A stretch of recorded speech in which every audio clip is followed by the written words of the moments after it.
सुप्रभात। झुट्ठल खेले सच्चल होय, झुट्ठल खेले सच्चल होय। ये मन बड़ा चंचल है, इसका अच्छे कार्य की तरफ रुझान होना कोई आसान बात नहीं है। क्षण मात्र में यह कोसों की उड़ान भरने लगता। अब इसको समझा बुझाकर ही काम लेना, तभी वह बस में आ सकता है।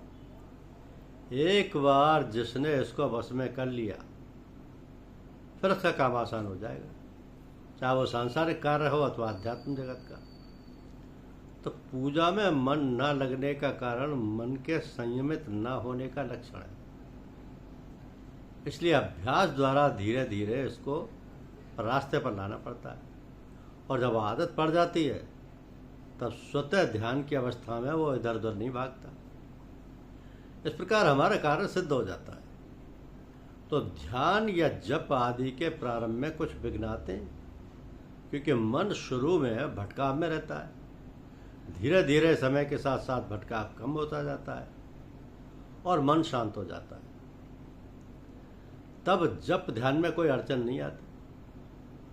आवश्यकता यही है कि जल्दबाजी ना की जाए और समझा बुझाकर कार्य पर निरंतर लगाए रहने से मन की दशा अपने आप बदल जाती है। तो जिन लोगों का अभ्यास अच्छा, वो एक ही आसन पर 3 या 4 घंटे तक ध्यानावस्था में बने रहते हैं। ये भी देखा गया है कि इस प्रकार के अभ्यास द्वारा उनकी हर श्वास में राम राम का शब्द जागृत हो जाता है, फिर कभी ध्यान खंडित नहीं होता। तो जो लोग राम या ओम शब्द का जाप माला द्वारा करते हैं, यदि वो 200 मालाओं का जाप प्रतिदिन कर सकें तो अति उत्तम है। मगर ये जाप धीरे धीरे बढ़ाना चाहिए। जब कभी अन्य काम से खाली हो जाए आप जाप कर सकते हैं, क्योंकि मन को अंतर्मुखी बनाने के लिए आरंभ में अभ्यास करना पड़ेगा। अब बाद में स्वतः आदत बन जाएगी और हर समय शब्द सुनाई देता रहेगा। तो जो अभ्यासी हैं और जो साधना करते हैं, उनके तो रोम रोम में शब्द व्याप्त रहता है, और जब जरा ध्यान किया उसको सुनते रहते हैं।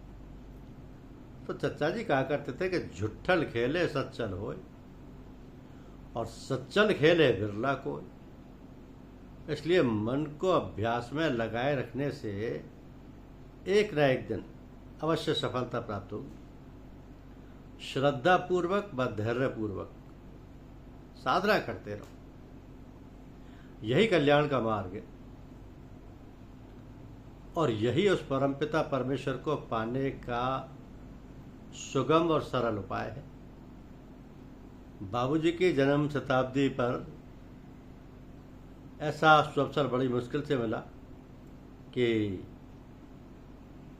इतना अच्छा ध्यान हुआ सब लोगों के साथ। तो जीवन की सार्थकता यही है कि ऐसे अवसरों पर सम्मिलित होकर आध्यात्म लाभ से जीवन को परिपूर्ण कर लें। धन्यवाद।